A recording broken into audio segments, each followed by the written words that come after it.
Habari ndugu zangu, na wasalimu kwa jina la Mwenyezi Mungu.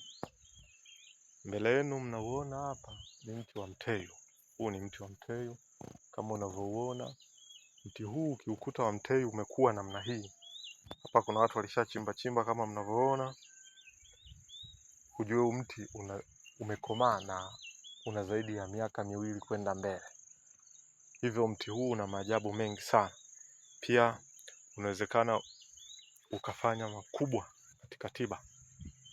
Pia mti huu unatumika kuondoa chale mbalimbali mwilini za wachawi ambazo umewekewa, au alama viashiria ambapo ukienda sehemu yote wanakuchezea.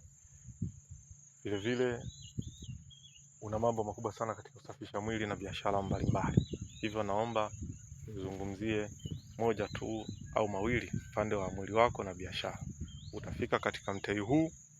Baada ya kufika hapa utazunguka mara 7 huku ukinuia kwamba naomba kwa uwezo uliopewa wewe mteyu, uniondolee balaa, uniondolee mikosi, uniondolee vifungo. Nimefungwa vifungo sivijui katika mti huu.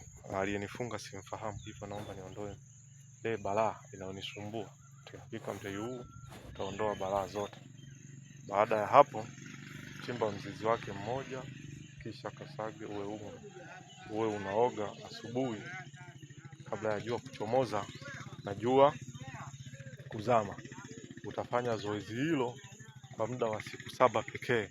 Utaomba nifunguliwe biashara zangu, nifunguliwe nyota yangu, kila kimoja, nifungulie bahati, nifungulie mvuto.